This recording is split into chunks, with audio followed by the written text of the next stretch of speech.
Joe, do you hear me, by the way? That's a nice mic. Yeah. Yeah, awesome. That's a Sounds special good. Russian spy mic. I don't Jesus. know. No, that's my son, pushed me that one. Sounds Said good. I should go with this one. It's very classy. Yeah, I don't know. Yeah, about the size of my head. At least how it looks on camera. Yeah. Welcome to Pickleball Pirate, and we have a very special guest, Rich Lively. And if you don't know Rich Lively, he has such a fun game. He plays with the Electrum. Tell us a little bit about yourself, Rich. Well, yeah, thanks. I appreciate you guys having me on. I love interacting with the Pirates. You guys are so cool. And I love playing with you guys and against you guys, whether it's in tournaments or Orlando over here on the Space Coast. But yeah, I'm a pastor here in Cocoa area. We've been here in Florida since 2013. But before that, I've lived all over the world. I've been to like over 60 countries around the world. I've been to every continent except Antarctica. Mark and I even have fun because I say like little Russian words on the court that make him laugh. Like I say things that we would yell at each other in Russian when I would play настольный tennis в России, when I would play table tennis in Russian tournaments, we'd all say these certain things. So I even say them now in pickleball, and I get Mark laughing sometimes because he knows I'm saying Russian outbursts that we used to do even when I was in Russia. But yeah, I've lived all over the world. I've been a missionary kid since I was 9 months old. And then I've been in the ministry doing, work in churches around the world for almost 30 years now. And, I've just found all over the world, sports is just the international language. I mean, I've gone to countries where I didn't speak the language at all. I didn't get this crazy game they were playing. And I would just like watch for a while, and they'd see this big, tall, white guy watching them. And they would just like ask me to come on the court or the field. And I just figured out and start playing. And by the end of the game, you go out and grab something to eat and you hang out and you've got new friends. Even if you don't speak their language, you go out and play a game, you figure out the rules, and boom, you've automatically got friends. So I've always seen sports. What was the most exotic one? When I was in Singapore, I was watching Sepak Takraw. And Sepak Takraw is like a 3-on-3 volleyball game, but you can't use your hands at all. So you're only using your feet and your head like soccer. And the ball, it's like a rattan. It's always made out of bamboo rattan that's wound. Mm-hmm. It's about the size of a really small soccer ball. And so you're basically playing 3-on-3 volleyball without using your hands at all. Dude, these people are amazing. They're like jumping up in the air and doing bicycle kicks and spiking it down from the air. It's a ridiculous game, and it's called Sepak Takraw. And that sounds... over in like Asia, it's like the national game. People go crazy for it. So I learned that in Singapore. That was really fun. So you really played it? Yeah, I went out and played it with him. Oh. I mean, I was way younger back then. I mean, and I jumped over your head too. But at 6'4", I could jump up and block the ball. And so you kind of like jump up and try and block it with your body and hit it back down on their side. And you get 3 hits per side, kind of like volleyball. And so that's a lot of fun. And then I've played more of the traditional ones that are a little exotic to America, like cricket, Australian rules football, rugby, all of those kind of things. So not really too exotic, I guess, but that's a few that I've played around the world. So, but yeah, we've been here in the Florida area since 2013. And I always played a lot of golf and tennis. I got my teaching pro certificates in both of those sports, and I played at the pro level in both of those, like lower level pro, not like, don't think Sunday afternoon in NBC, definitely not that high level. But you had a one-handed backhand in tennis? No, two-handed. When I played tennis, yeah, I played #1 singles and doubles in college, and I had a two-handed backhand back then, and so I played that for a while. I played some satellite stuff. I mean, way back in the 80s and 90s, and when I was kind of fooling around with thinking about it, but then I didn't feel like that was really what I was supposed to do in my life. So I went and got 2 master's degrees and did all the church stuff. And then I got hooked on golf, and I got my golf pro license. I played on a mini pro tour in Asia for a while when we lived in Thailand, and made a little bit of money that way. And, but just use it as a platform to talk about our ministry there, which was helping refugees from the war in Burma. And then I was here in Florida one day, and I was heading out to the tennis courts to play a match. I was still playing USTA, like mixed doubles tennis. And it started raining. So I'm like, oh man, tennis is rained out. I'll go play golf. It's not raining that hard. Then it started pouring. And I was like, I can't even play golf tonight. And I needed to do something. And And I was like, you know what? People keep talking about this pickleball. I'm going to go try it. So I just looked up online pickleball places, and I found a gym locally, and I went in and I was hooked right away. And I mean, this was just using one of those indoor balls. You guys know, just the sloppy indoor the yellow ones. like So yeah, some local you know, rec center. And I just met some people there. And of course, being a tennis player, I mean, I could hit the ball crazy hard, but I had no idea how to dink. I had no idea how to hit drop shots and third shot drop. I was just crushing the ball. I didn't know any better. And that's when I got hooked on it. And so the guys in this area that like 4-0 and 4-5, I would like marvel at them. And I would never even ask to play on their court because I was like, I'll never be that good. Those guys are, I mean, I would see all their cute, I mean, like you guys know, I didn't know what an Ernie was. I didn't know what an ATP was.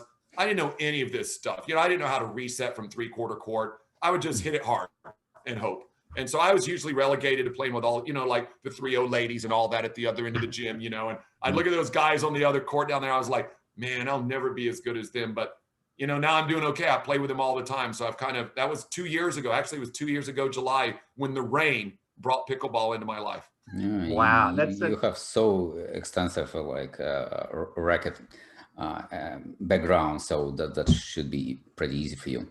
How did you get into badminton and table tennis? It's not like usual for American to. No, it's not. Well, it's cause of being overseas. So first of all, badminton, I picked up when I was in seminary because there was a guy there from Malaysia, and you know the Malaysians used to be world champions. Well, I was a really good tennis player. I played top level tennis in, you know, college, and again it was the rain. One day it was raining, and I was going to play tennis, and I'm like, oh, I can't play. So I went in the gym, and there's this Asian dude in there like hitting around badminton. I played badminton in the backyard at grandma's barbecue. You know what I mean? You put it up in the backyard, and it's crummy little set where the strings are horrible. You just hit this stupid little plastic birdie back and forth. So I go in there, and he's like, oh, you want to play some I need to play someone. So of course I was like, I'm going to beat this little, I'm going to beat this Asian guy all over the court, man. I mean, look at me. I'm 6'4", and he's like this little 5'3" guy. And I'm like, I'm going to crush this guy. And I mean, he had me running all over the place like a dog. I mean, I was huffing and puffing and panting, and he's just being really nice, like, oh, good shot. Oh, good try. Oh, you're really good for a big, clumsy old man. You know, I mean, he was being really friendly, but he beat me like a redheaded stepchild, as we say. And I was hooked. I was like, I got to learn this game. So he taught me how to play. And then I was doing some work at the University of Kentucky, and I was working with international students there. And I was helping them out, like organize stuff. And so I went to a bunch of them in a big outing. I said, hey, do you guys like playing badminton? They're like, oh, we love it, but we don't know how to get courts around here. I said, let me take care of it. So I went to the intramural office at UK, and I set up badminton for the international students. And the only time they would give us courts was on Friday nights from 10 to midnight. That's the only time they'd give us courts. But we had like 10 badminton courts. And the first Friday night we showed up, we had over 100 people show up to play badminton. It was crazy. So out of that, we put together a traveling team. So Mark, you'll appreciate this. So our number one player was a professional badminton player under contract with Carlton from England. Number 2 was from India. Number 3 was from Malaysia. Number 4 was from China. I was number 5, and number 6 was from Germany. And we would go travel around the Midwest in the United States, Indiana, Kentucky, those places, and play tournaments and just have a great time playing badminton representing UK. So that's how I got hooked on badminton. Then when we moved to Russia, I went to it was called, Mark will understand this in towns, it was called the Children's Palace, where they would have like camps and stuff for kids of the town. And we were setting up a camp. Our church was, and I went to speak with the director there about setting up and renting their place to have a camp for kids during their spring break. And so I went in there, had the meeting, and then I go looking in the gym, and there's like 20, 30 table tennis tables there. And these people playing all, I was like, whoa, I didn't even know this exists. I don't know people play, you know, I just played in the basement, you know, and there's these, they're just hitting all over the place. So I'm watching, and the instructor comes up, and she used to be on the Russian national team. And so she was the instructor there. And she, you know, we're doing all this in Russian, and she goes, oh, do you want to play a game? And I was like, oh, you know, sure, I'll play a game. So she got, I'll never forget it. She calls over this little kid named Sasha. He's like 8 years old, and I can barely see his eyes above the table. He's like this tall. So of course, again, I'm thinking, well, you know, I don't want to hurt the little kid. You know, I would hate to, you know, make him go crying to his mommy because I'm going to beat him in ping pong. Dude, he waxed me all over the ping pong table. I mean, I might have gotten 2 points. So now I'm hooked, you know, as you can tell, I get hooked on things that I don't know how to do very well and I want to get better at. Yeah. So I started taking lessons from her and we became really good friends. She ended up becoming one of my students in my Bible school. And we would literally go work out for like 3 hours at a time. You know this, Mark, from playing table tennis. And we would have a big old bucket of balls and we would just hit balls for hours and hours working on forehand and backhand and up and back. So I played tournaments in Russia and stuff. And then, I mean, I just played it for fun. I've still got my paddle from Russia that has like the forehand side and the backhand side. You have to peel it off and glue it back on and you've got the blade and all that kind of stuff. So I did okay, but that was kind of my background. So as you know, Mark, and you know this, Joey, playing all these kind of racket sports, I mean, that's the cool thing about pickleball. It kind of like mixes them all together in this perfect pot and out comes this amazing game. So. Okay, Rich, I'm going to share my screen. So Rich is super intense playing pickleball. Really good. Awesome. Doubles, singles. I would say you're 5-0, right, Rich? I don't rate. I'll let people rate me however they want. I mean, maybe-ish. I mean, I've done okay in He's some. a 5-0. I mean, Yeah, you won I've done 5-0 okay in tournaments. Actually, after late discussions on Pickleball forum, it's kind of scary to say anything about it. Yeah, I think I'm a 2.7 according to all the people who judge us on Pickleball forum. Yeah, so I'm like a 2.7. Okay, I'm going to share my screen. So this is from the PPA in Tampa, right? Yeah. Tampa. So this is against Iggy. I mean, Iggy's rated. He has a U.S. ranking. I mean, Iggy's high in the senior. Yeah, so he was. When I played him in this match, he was number 10 in the number PPA. 10 in senior. Yeah, he was number 10 in the PPA. And what round is this? Because you were playing pretty much back to back to back. It was over 95 degrees. Let's see a couple points. This is that crazy back draw. When you look at Rich's backhand. Look at that. That's why Rich is so good. Let me go back to that one more time. But if you wonder, if you want to be good at singles, you need a one-handed backhand down the line or two-handed backhand down the line. And look at his intensity. This is another point. This is one of the best points. Look at that get. And it's in. Oh, the little lob. Watch him celebrate. Oh, that was awesome. And that's a couple more points. But you just hit really good angles, Rich. It's fun to watch you play. And I really enjoy singles. My main sport tennis, of course, I played singles and doubles #1, but I just loved singles. I mean, that was match point and did pretty well. And I couldn't tell what you said, Rich, but I said finally, right there at that. I said finally because it was such a long match and it was so hot because this was like my 5th straight match. And I was like exhausted because when you get in the back draw, you guys know, I won the first 2 rounds and then I lost a tough 3-setter to Dan Greneau. Dan Greneau is a fantastic player, left-handed. Is he? And we went to 3 games and I think the match lasted over an hour and we were both just exhausted and we were hot. He came up to me after the match, even though he won in the 3rd game. He said, I'm done. I can't play anymore. His leg was all messed up. I was huffing and puffing. And then I had to go play 3 more matches. And this was the second one of after this, I played Mark Paulus and I beat him. And he actually came in 2nd in the US Open. He's a great player. I had to beat him. And then I finally lost to Todd Fisher. That guy, he's like a mosquito. Dude, that guy's amazing. He's got such a great running backhand 2-hander. And I finally lost to Todd Fisher, who came in 3rd. But you were tired, Rich. Like, honestly, you went through the back draw. I think you could beat him healthy. I mean, he's not that great. Yeah, I mean, you just cannot get in the back draw in these tournaments. You can't. Especially in 95-degree weather. Yeah. And you get literally, after one of those matches, I went and sat down. I said, okay, good. At least I'll have an half hour. I'll get something to eat. I haven't eaten all day. I'll take a break. Literally within 2 minutes, they're like, Rich Lively, report to court number 14. I'm like, are you kidding me? I didn't even have time to untie my shoes and I'm going out and playing again. Back draws are brutal. Don't get in the back draws, guys. It's hard. One thing, Mark, and then you can go. I just don't play singles for that reason. Yeah, there you go. That's smart too. Mark is a smart man. One thing, and then you can go ahead, Mark. I played pro singles in that tournament. I lost the first match to Jack Foster in a tough match. Dude, and then I got defaulted. They called me. The text messages from that, they defaulted me. I argued and the guy was really nice. I won my next pro match, but they literally defaulted me. I had 15 minutes between the match. So luckily I got back into it. Dude, but And you know, Jack Foster isn't no slouch. He's number 8 in the world now. And he's the one who convinced me to even try singles, because I would be working out with him over here on the Space Coast. And he was like, dude, you should try pro singles, you know, the old guys. And I said, no way, man. I've only been playing like half a year. He's like, no, trust me. If you're working out with me and hitting okay with me, I think you'll do okay. And he was the one who inspired. He said, you at least need to try. And so that's why I tried, because Jack told me to. So. Yeah, I mean, Jack, I have to give it to Jack. He has upped his game. I mean, he is going to cause havoc, I think, with his game. Yeah, I mean, the last few months, he's had big wins over Jay DeVilliers. I mean, he's beaten he beat Kyle. Jay? I mean, he's gone 3 sets with Zane. I mean, he's really he's having some good results in some of. He did really well in I think it was Cincinnati and then Indianapolis. He beat Pickleball. He defaulted Pickleball in one of the tournaments. Yeah, I will say he beat Pickleball. I don't care what you say. Pickleball said he was coming back from COVID. Pickleball lost that match. Pickleball, you know, you can come on the show, but yeah, come on the show. Yeah. We're not afraid to one. Yeah, Jack's good. He's a good.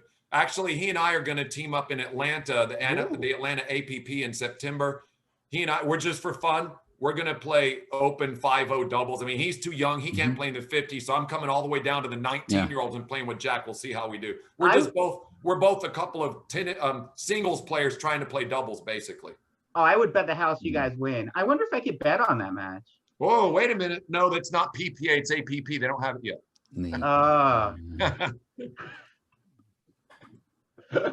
But that's Atlanta. It's in September. Yeah, are you playing that one, Mark? Are you at that one? I do. I play with Eric. Like you're playing with Eric, senior. Eric Gagnon. Yep. Yeah, he's a good player. He's a nice guy. Yeah, I'm still coming back from some injuries. I've got a partially. I mean, when I played the Atlanta PPA back in May, I played singles pro senior and mixed doubles senior. And I didn't know I had a torn Achilles. I just knew it hurt so bad. And then I came back in an MRI and stuff, and they said, you've got a torn Achilles. You shouldn't even be playing. So I was like, oh, no wonder I couldn't stand up in Atlanta. So I'm still recovering from that. And hopefully, I've done a lot of therapy. And instead of playing 8 days a week, I'm only playing like 2 days a week. So I'm trying to be a good boy. And like my doctor told me. So I'm hoping by September, it's going to feel good enough to really play well. And I'm not going to try pro singles for a little while. It really does a number on your legs running that much. So I'm going to give that a little more time. My goal is to be really ready to go by spring of 2022 to get back in the pro singles is my goal. So hopefully I'll have a good fall. I won't hurt myself anymore, and I'll be able to go back at it. Just let me know how you're feeling before the matches so I can bet on you or not, you know? Yeah. I'll let you know how the leg is feeling. And about your church, was it your church where we played inside, indoors? Yeah. So, you know, isn't it funny how everything in Florida revolves around rain or sunshine? So that's another rain story. So literally last May, I was going to run a little quick, like a local tournament. Like you guys have played in our fight club stuff. And we always Rockledge, it is so fun. Country Club. So I had a one-day tournament set up just for fun for a bunch of local, you know, we were just calling it like a Memorial Day shootout. And I had already brackets. Everything was all done. And it was just pouring cats and dogs. I mean, and it wouldn't stop. So I texted everybody, said, guys, it's over. Forget it. We're not playing. I mean, it's just bum. And I'm like, well, I've got a day off of work. I don't get to play pickleball. And I said, you know, I've been wondering if we could play pickleball in my church. And so I went over there and just got my paddle and hit the ball against the wall like for 10 minutes. And I was like, you know what? This is going to work. So I called up Jack, the guy we just talked about, said, have you got a portable net? He goes, yeah. He goes, come over to my church. We're going to build a court and play today. He's like, all right, I was bored too. So I literally went to Lowe's, picked up painter's tape, put out the dimensions, measured it out, put down that net, moved the dining tables out of the way.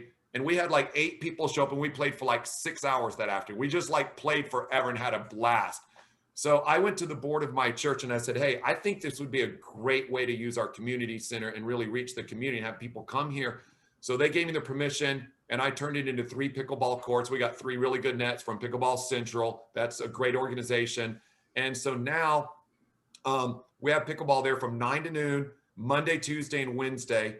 And then also Wednesday nights from 6 to 9, just for the community to come play. And that place is full. all the time. People come play there. And at first, I mean, you guys were there in February for the Cupid Classic. I mean, Joey, you were there, Mark, you were there, and we got rained out that day. And the good news is that was our backup. And so we were still able to play the whole tournament indoors. And like you guys, everybody comes walking, and right away they do this. They go, ugh, carpet, you know, and they're like, we don't want to play on carpet.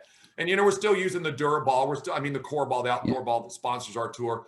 And everybody by the end, they were just like, man, that was really good. I mean, we had that was fun. Going, that carpet was not bad at all. And they were like, wow, my knees don't hurt as bad playing on carpet. So yeah, you know, it's definitely much better than like badminton court.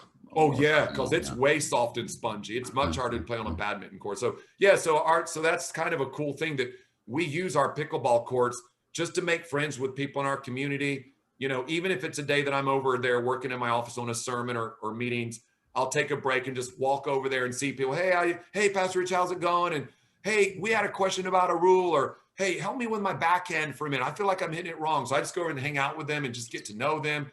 And then they introduce me to their friends that they bring. It's cool. I have so much fun doing that and just hanging out with them too. And then I go back to my office, write some more sermon, go back and watch the pickleball players. And it's really fun. Let me say something. 2 things about that Valentine's tournament. Yeah, so we got rained out. We went to the church, and the courts are fun to play on. I'll say that.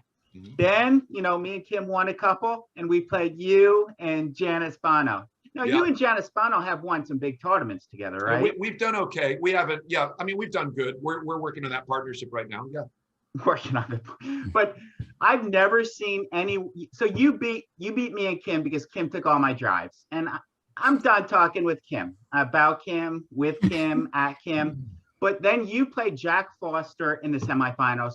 You were playing, I wish I taped that game. You were playing just like on a different level. I couldn't believe it. What were you thinking? Like, you were just intensity wise, I'm like, oh my gosh. Well, you know, his partner was Georgia Johnson, so a phenomenal little 14-year-old girl. She's I mean, really good. Already a 5-0 player, really. No question. And, I mean, I kind of felt like Jan and I know how good Jack is. And I told Jan, I said, they're coming at you. So I've got to poach a ton. I mean, I said, I'm going crazy. I said, I'm going like mental all over the court. I said, that's our only chance. And it was so fun. I mean, they won the first game pretty easy, but then the second game, I think was like 11-9 or 12. It was a good game. And you're right. I mean, it was intense and it was really fun. So I did enjoy it. That was a fun match. And I know we didn't win. Obviously, they still won the whole thing, but it was such a fun match. And, you know, you guys understand this being athletes. When you've played a ton of tournaments your whole life, I mean, there's really nothing like standing over a 3-foot putt for a bunch of money and hoping you can make it. I mean, that's real pressure. I mean, you miss it, you just lost a ton of money. In pickleball, you miss one point, you're like, I'll get the next one. It's just side out. I mean, there is nothing like the pressure of trying to play golf. I mean, it is so mental. So playing so many golf tournaments for money and just amateur or whatever. And then, of course, as you guys know, playing high-level college tennis where you're out there playing for your school, getting points and stuff like that. That's some pretty heavy intensity and pretty heavy pressure. So to me, pickleball, I have never been that nervous. I mean, I just get pumped up. I get excited, and I you know, I know some people, you know, sometimes you're actually the rare player who actually plays in tournaments way better than recreationally.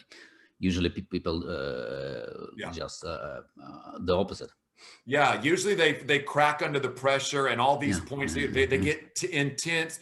And we all know that you can go out recreationally and play 10 games with your buddies. And yeah, you're a little bit sore and tired, but you can play 3 tournament games. You're like, what is wrong with my legs? Why do they hurt so much? Yeah. Just like the intensity and the lactic acid and the stress, you just tense up in your muscles. So if you're able to overcome that, you can do better. And we all get more sore after a tournament. It's just normal. But I guess playing all those years of tournaments and different levels of ping pong, badminton, tennis, golf, it prepares you for this, you know. So yeah, for sure. Yeah, I think you know, and I know especially table tennis. If you attend the tournament, then you're done. You can go. Home. Yeah, you go home, one and done. You know, and of course now that games are only to 11 and you only get 2 serves instead of 21-5 serves, it's a whole different game. You know, so. So one thing about Rich though. So you're a pastor. Now, when did you were always traveling? Was your dad a pastor? Yeah, my dad was a pastor and a missionary. So I grew up, it's kind of in my blood. And so from the age of 14, when we came back from Papua New Guinea as missionaries and came back to America, I knew that's what I was going to do with my life. I was going to be a missionary. And at first, when I went to college, I was going to be a PE major. I thought, oh, I'm going to be a coach, and I'll go coach athletes around the world and do that for Jesus and everything. And I'll do like sport trips and all that stuff. And then I changed my, I felt like God changed my mind. I said, no, he goes, I need you to be a pastor, not a coach. So I changed my major and went and did all the Bible stuff. And I got a 4-year Bible degree, and then I got 2 master's degrees, a master of divinity, and then I got a master of theology in anthropology and world religions and cross-cultural studies. So, I mean, I was like a professional student for 9 straight years, 4 years of college and 5 years of grad school. So I was in school a long time, but it paid off. So. And one thing about Rich, I think I was supposed, so he's really good at helping people and being that for people. I think, you just used to it. It's just natural. But I was supposed to start coaching at the USTA National Tennis Center. And a bunch of stuff happened. I was working at Mission Inn. They said, no, you can't do both. And let's face it, the USTA National Tennis Center hates me. I quit the day before orientation. But I called Rich, and he was just there for me, like really was helpful. And there's not many people like that. So thank you, Rich. I appreciate it. You're welcome. Yeah, no, I mean, we've always talked. I've got 3 wonderful kids. I've got a 25-year-old son, a 20-year-old son, and a 19-year-old daughter. And my wife and I have taught our whole life, you're put on this earth to bless people. It's not about you. It's not about you being comfortable. It's about what you do for other people. And so we say all the time in our house, you are blessed to be a blessing. And because we've been blessed with so much as a country that God has blessed, and because we've been, even in our own personal lives, what does God expect us to do with that? Bless somebody else. Find them and bless them, whether it's on a pickleball court or in a grocery line or letting them cut in front of you in traffic without flipping them off, whatever it is, just bless somebody. So every prayer I do, I say, God, give me a chance to be a blessing in somebody's life. Wherever it is, give me that opportunity. And we take that very seriously as a family. Okay, and I'm going to direct this. Do you think pickleball changed your life significantly? Oh, yes. I mean, I'm pickleball 55, guys, which means I'm 54, but I get to say 55 to enter the 55 tournament. So that kind of helps. If the tournament's big enough, I'll play in that upper level for sure. But, I'm 55. Ooh, looks like I can still go out and play a good round of golf and have fun with my friends. I can still go out and play some tennis, but not at a super high level. But all of a sudden, pickleball, and I'm like, here I am actually playing some senior pro events and winning a little bit of money and doing okay. It's sort of like a second sport, second career, youth, And it's something. We'll see how it goes. I would love to consistently be a top 10 senior pro. I would like to. If I can get in enough tournaments, it's going to mean some more travel. And I mean, to be honest with you, a lot of the tournaments, if the final round is on Sunday, I can't play. I just can't play in that actual division because I have to be home Saturday night. I got to preach on Sunday morning, Yeah. But it's a fun second sport career, like you said, Mark. I think it has changed my life because I was kind of like, oh well, I'll just enjoy still playing some tennis and golf. And when I would play golf, I would hear that crazy little sound of the pickleball, the talk, talk, talk. Because at this place close to a golf course I was playing, there were people playing. Now, it was too far away to see the courts, but I could hear the noise. And I would ask the guys I was going, like, what is that noise? I mean, it sounds like woodpeckers like banging on a piece of wood. And they're like, oh, that's pickleball. And I'm like, what a stupid name for a sport. Who would play a dumb sport called pickleball? And, like most of us, I would be like, oh, apparently that's for people who aren't good enough to play tennis. Because I was a tennis player. I'm like, that's for the people who can never hit it over net. And then here I got introduced to it. And now I say, man, if there were 8 days a week, I'd play it 8 days a week. So let me direct. So we were talking before the interview, Rich. So I'm going to direct this question on Mark.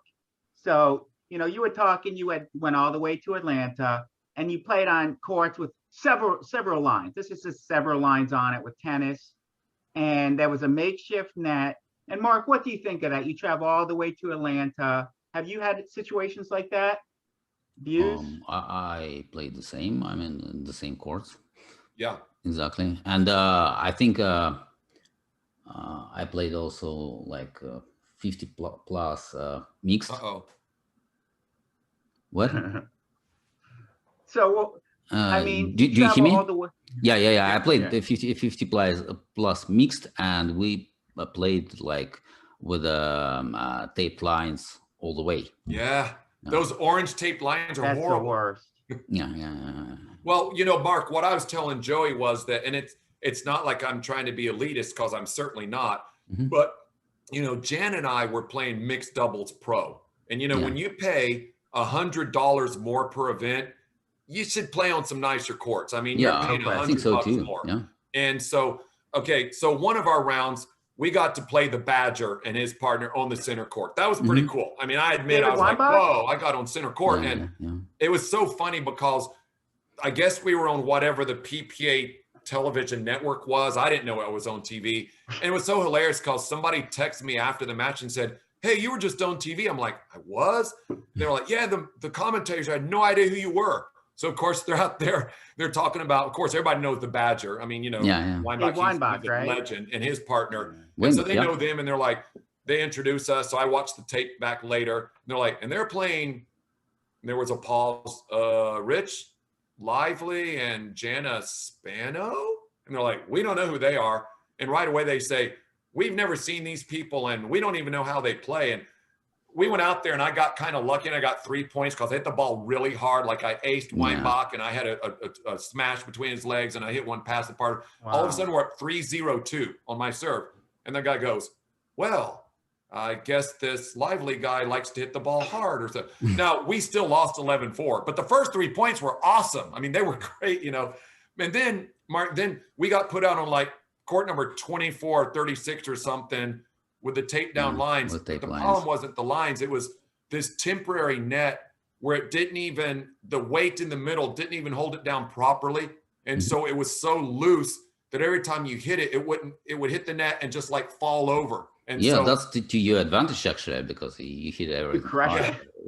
Yeah, but it's kind of weird to play on a court. You go from like this beautiful center court and you go out to this one that's way out. And I understand.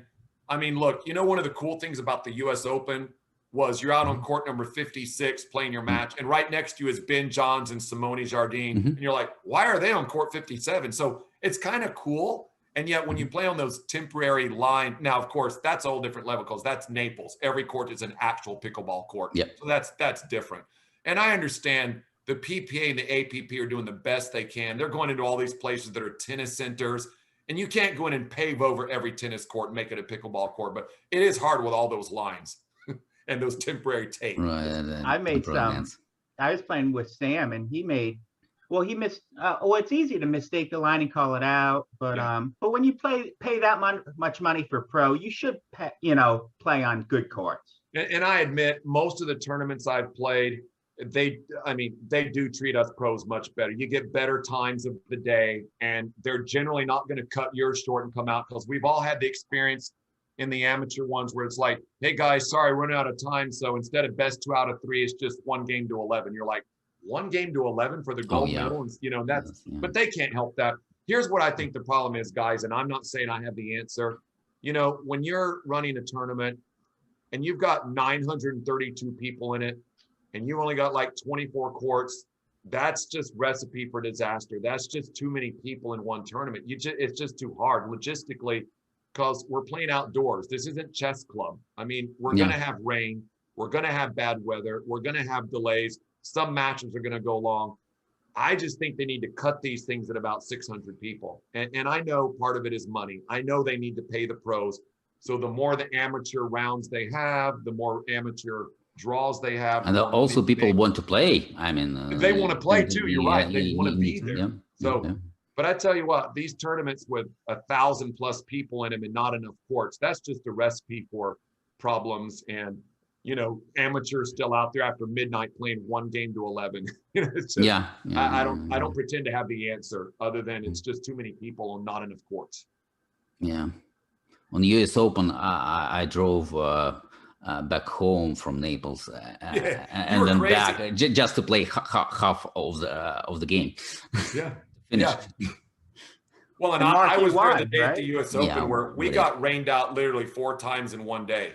I mean, we were playing and we'd play like a point and then it'd rain out. We'd come back in 2 hours, warm up, and we got rained out again. Yeah. And Jan and I finally played this match at like 11 o'clock at night. And I'd been there since 8 in the morning. By then, you're just fed up. You're like, I don't care. I just want to go to bed. No, I believe for US Open, they easily could avoid it if they move it like to earlier, like 1 month earlier.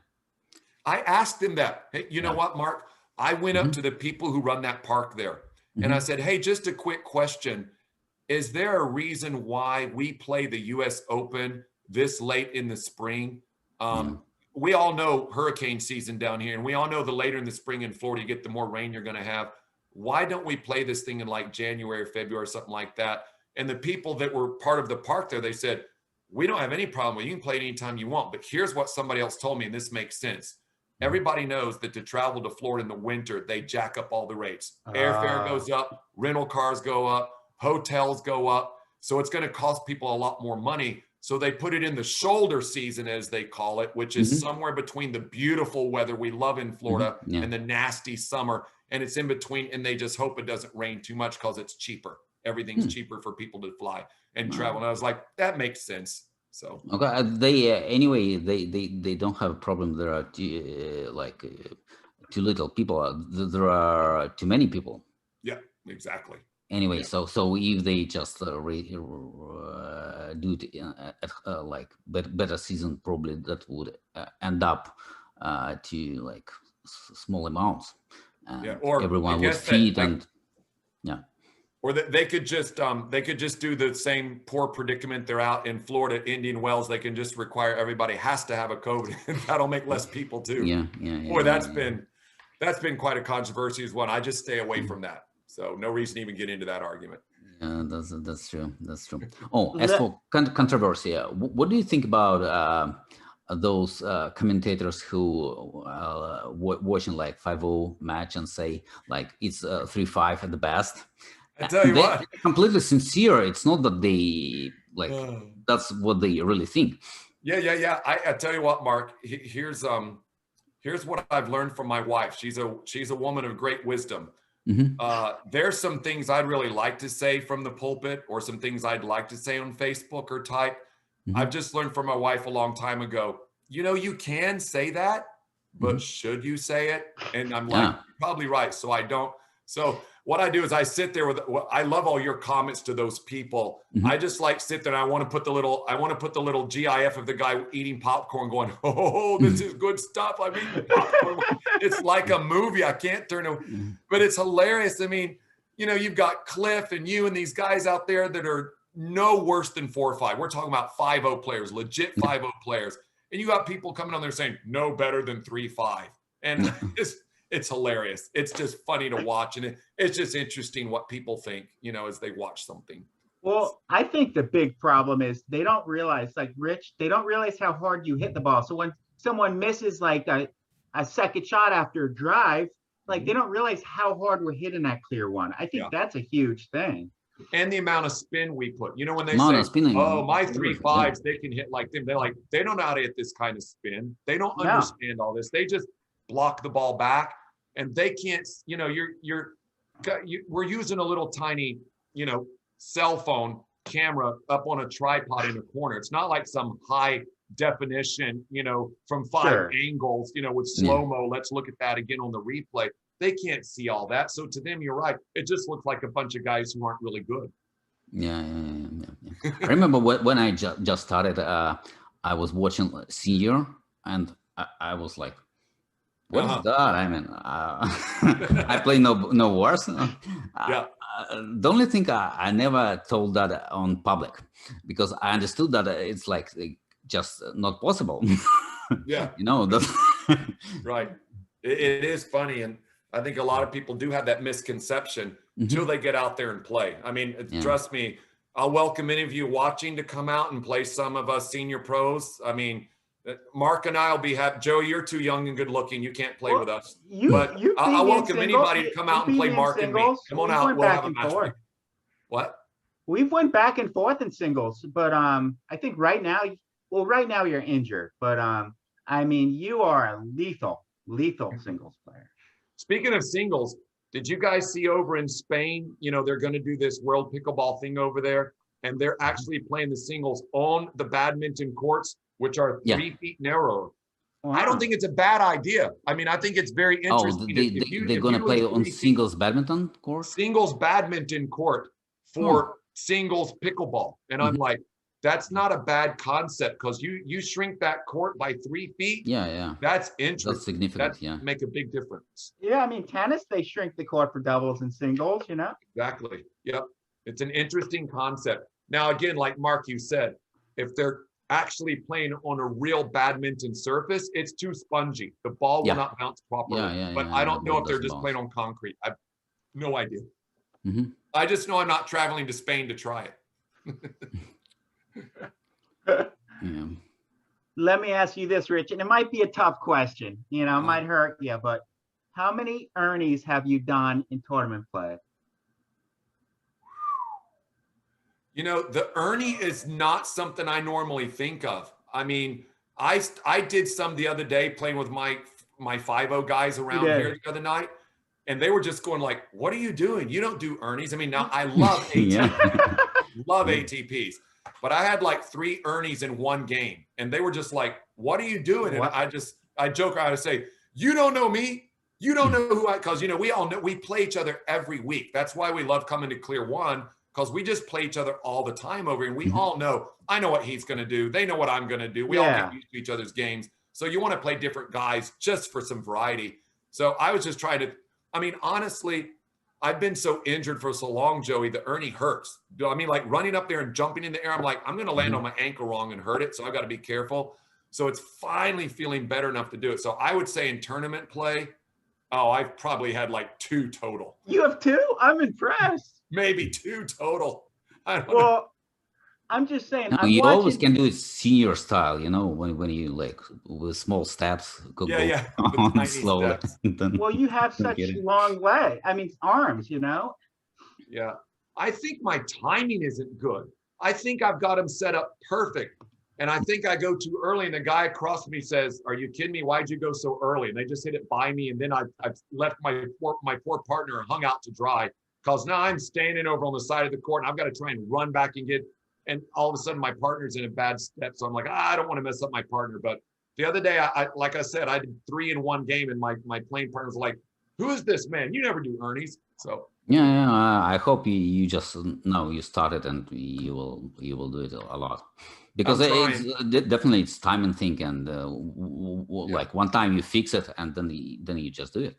Yeah. I was, you know, today, guys, I started trying for the first time because I watched the video. I kept watching him. I was like, how is he doing that? Have you guys seen the new Zane serve where he faces sideways? Yeah. So he faces sideways. He does his chainsaw, but because he's facing sideways, now it's rotating to the right. And then he does a cut serve, and it has so much spin on it that it hits the backhand side, especially on like the left side, what we would call the deuce side in tennis. And kicks way off the court. So tonight in league, I went out and tried it, and I had a couple of aces like, whoa, that's fun. And I'm not as good as Zane. Now, please, Zane, I did not say that. But I at least tried it. I was like, that's a ridiculous serve. Yeah, and it's not powerful. But it has so much spin on it that they're way off the court. And by the time they get it back, you've basically, like Moses, you've parted the Red Sea. And the two opponents are so far apart, you've got the whole court to hit into and take advantage of it. So it's the new Zane side spin serve. It's ridiculous. I gotta take a look. Yeah, just look it up, because it's crazy. When the one they showed him doing it last week was against Tyson, and he pulled it out on, again, as we call it in tennis, the ad side. So he hits it to Tyson's backhand, and by the time Tyson gets to it, he's like 5 feet outside the court. And he barely gets it back, and he can't even get back into the court. And Zane just hits a little simple top spin roll, and the point's over. It's like everybody's going, "What was that?" I mean, you know, this guy Morgan with his 26 ace a few weeks ago with his ridiculous serves. Now everybody's like, "Wait a minute, we got to try all these new serves. We don't always have to just crush the ball hard. We got to do something different." So it's nice to see the serve as a weapon, because, you know, when I first got into pickleball, I was like, really, that's it? That's all you do with a serve? You just like stand here underhand and like doink. You know, I'm like, what is this? You don't even serve the ball hard. And so that's all I did. I didn't know. And then I started learning top spin and watching guys hit it hard. So I've turned my serve into actually, you know, kind of a weapon. I mean, you guys, I think, have played me enough in doubles to know that I usually get 2 or 3 free points a game just off my serve by, you know, hitting corners. And so that's helpful. But it's nice to see a bunch of experimentation out, a lot of top players turning the serve into an offensive weapon instead of just a way to, you know, get the ball in the court and get the point started. I believe they all, at least I wouldn't be surprised if they all get banned like next year. Yeah, I think because so that's what happened in table tennis. In table tennis, you cannot spin the ball when you toss it. Exactly. Because otherwise, it's like almost impossible to return. Yep. Because you don't know the spin, and in table tennis, you don't know the spin you're done. Yeah, I think it's going to be interesting to see. I mean, we all know that the drop serve is an experiment for 2021. And I think you guys know, I mean, look at the top pro level. Those guys aren't using, the guys and the girls are not using the drop serve. I mean, it's just, so this is why I think the drop serve is here to stay, because it's making amateurs just have more fun, you know, 2-5, 3-0. More fun, and some people, they have trouble serving regular way, so they just need it. Yeah, but I don't think the drop serve has not helped the pros become more lethal. Therefore, you're not going to stop that. But all these spin serves, like off the face and off your hand and off the paddle and everything, they might stop that. Although I hope they don't, because I think it makes the game more interesting to add another offensive shot to a game that could use some offensive help. So I hope they keep them. We'll see. We'll see. Yeah. Yeah. Well, the pros can't drop serve right now. Is that correct? Oh, they cannot on PPA tour. PPA, but because when I had that serve perfected for that pro tournament. Dude, your top spin drop serve is ridiculous, Joey. Yours, it has so much top spin. It comes in like a ton of bricks. It really does. In the wind with that heavy top spin, it's a lot easier to hit really hard with and against the wind. That's the one thing I found out that's helpful. Oh yeah, you can absolutely. Yeah, you can like aim for the other county and it still lands in. Yeah, that's actually Rich's serve is very spinny. And works pretty well in the wind, right? Yeah. Because when we played that World Championship, I was in trouble. I didn't know what to do. Like literally, whatever I do, like ball just sails off the court. I touch it. And it was so windy in Punta Gorda. That was crazy. But it's windy a lot. Put it in consistently and very, very aggressive. That was. Well, you know, when I play doubles, and you know, everybody says, and you know, it's out there on the forums. Hey, if you win the toss, do you take the serve? Do you take the side? I always take the side, because I tell my partner, listen, I want to hit into the wind the second half of the game. And the reason why is because with the wind, we can get up early. Generally, you try. But the reason the second half of the game I want to hit into the wind is because, as you guys know, I love the top spin lob from tennis. Like Joey, I just watched your video today about when to use the lob. And so many people think, oh, that's a 2.5 shot. Don't bring that stuff out here. I'm like, listen, if you know how to hit a top spin lob like from tennis, where you can make it go over their head and then kick off the court, that's a winner shot. That's as good as a winning volley. And all I'm going to say is at Punta Gorda on match point against Scott Moore and Rick Witskin. Mark, you were there. You saw it. Yeah. They were pressed up against that kitchen line, and I was hitting into the wind because I told my partner we want to play into the wind against these guys in the second half of the game. And it was 15-14 us, and we had served. And when they put their toes up on that kitchen line, I was like, dude, it's over. And I hit that top spin lob. And it was so funny. All they did, I saw Scott Moore, and I love Scott Moore. He's a good friend of mine. He's a worthy champion. All he did, he just dropped his head and put his paddle out. They didn't even watch the ball because they knew it wasn't going out. They knew it was in, and they knew they couldn't do anything about it. And we beat them 16-14. Now, I probably never will beat them again. They'll probably crush me every time now. But who knows? I mean, you know, you hit into the wind, you use that top spin roll. There's some fun things that can happen. So I'm the same. Well, me and you have the same game. So I always want to, when it's super windy, I do so good in tournaments. Yeah, me too. I mean, I don't love it. I hate the wind as far as I just get grumpy with it. But listen, all four of us are playing in it. So let's learn how to use it and stop mumbling. Get out there and play in it and learn how to use it to your advantage. nobody will turn it off for us. Yeah, exactly. That's true.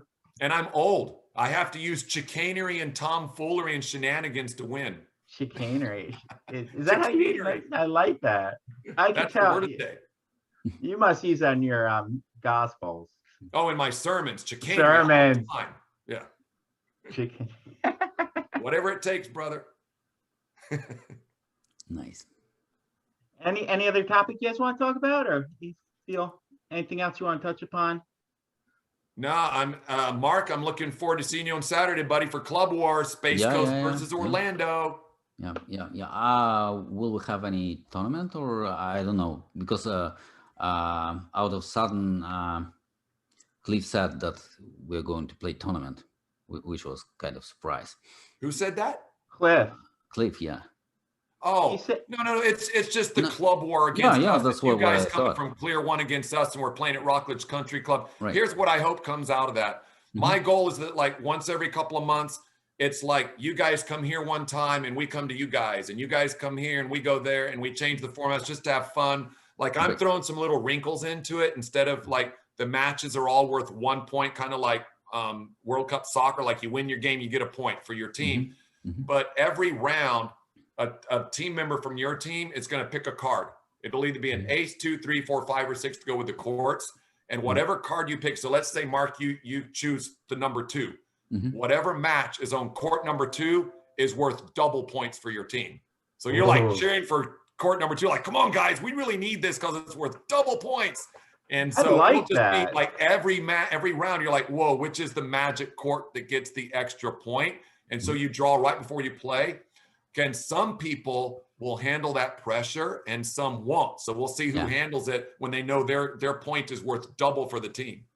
So that'll be fun. And then in the end, if it's a tie, like let's say you guys win 18 matches and we win 18 matches because that's the total, then we're going to draw that card for the last match. And that match is worth 3 points to break the tie. So now everything could come down to one shot in the last game of the last round. Let's see who can handle the pressure. I think it'll be fun. Mark, you got to get some videos. We'll put it on the channel. I'll try. Yeah. If maybe I should just cancel I just have one lesson Saturday morning. Maybe I'll cancel. Dude, Joey, you've got to play because you guys over there are hurting for 3 more players. You guys have got 4 teams and 1 person. And we've got 6 teams waiting for you guys to show up on 6 courts. We need 3 players. You have 16 players? 6 players. So 12. So like Cliff said, he thought you guys had 20 people, and then a bunch of people dropped out and he's having a hard time. So I said, all right, well, I'm coming to Clear One tomorrow, and I'm sure we can at least find 3 guys. So Joe, if you can cancel one lesson, they need you on the team because they're hurting. They've only got 4 teams and Scott Graves. Yeah. So you guys need 3 more guys to show up so you can have 6 teams. Because I've already got my 6 teams ready. We've got our 6 teams ready to go. Oh, it is fun. I'm happy putting that together because it's, you go to tournaments, you need to play against a ton of different people. It really helps. So that was a great idea. Our plan is after we finish playing, whoever wants to stay around, now we'll just mix up. Hey, Joey, let's play against Mark and somebody, and just for fun. But the first matches are all like the Club War, and I'm thinking like eventually I might even see if I can find one tomorrow before I come over there. I'll just go get a trophy like the Stanley Cup, and whichever team wins it gets to take it home. And then the next time we play, we're trying to get it back, and everybody, you get to keep, like Clear One gets to keep it on display. Like, we are the Club War champions from Clear One. I like it. And then if we win, we get to put it over here in Rockledge and go, we're the Club War champions, and then just have it go back and forth. I think that'll be fun. Well, you run a good tournament, Rich. I'll say that. I love those money tournaments. Well run, way better than the PPA and APP.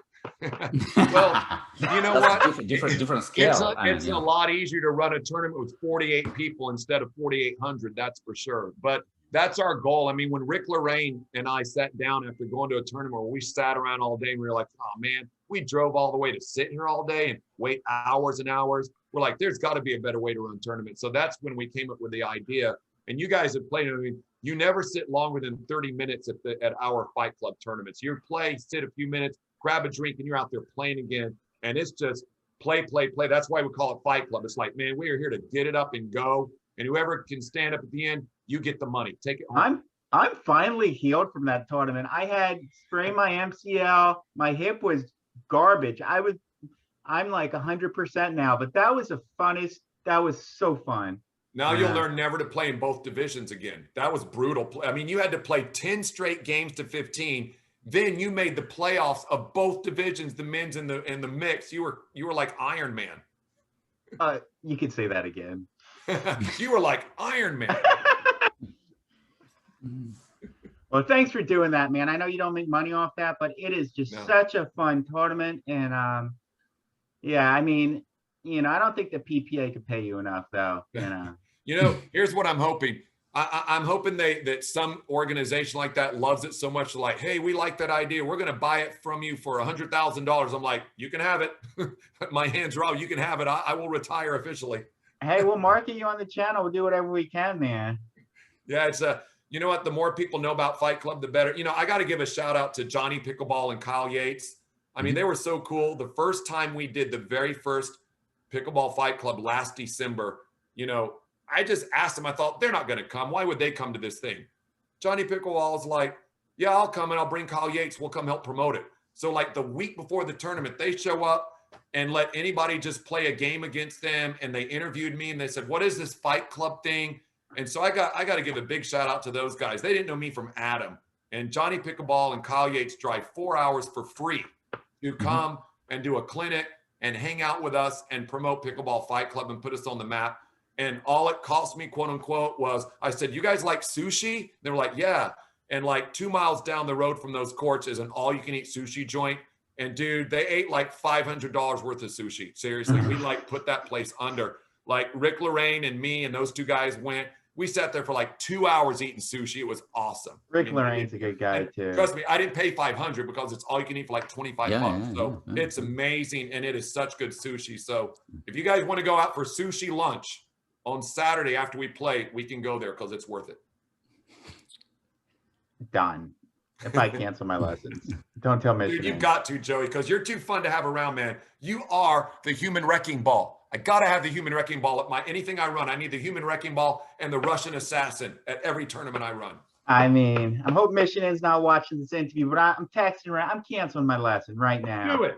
I have COVID, I'll say. I will give you $20. I know you're worth more than that, but that's all I've got. I'll give you $20. I've sold myself for less, Rich.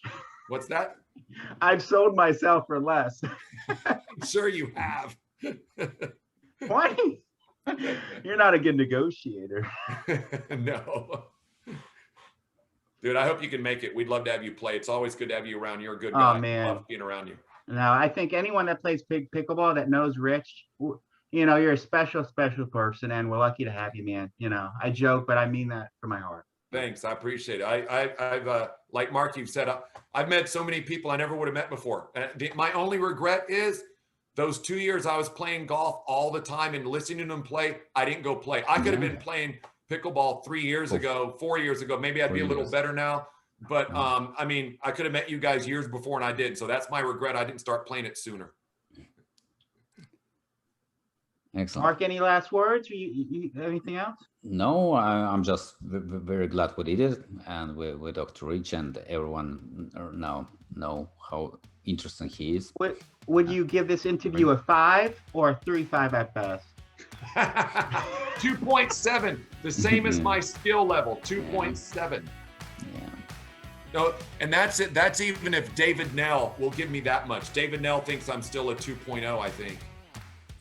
David's a good. I love David. Let's see who gets the most body bags. And you can ask him. I got him. He had 0 on me. I had him. I had his number last week on body bags for sure. David's hilarious. I love him. He's so fun to play with and against. I love him. He's great. Awesome. Well, Rich, thanks so much for coming on, man.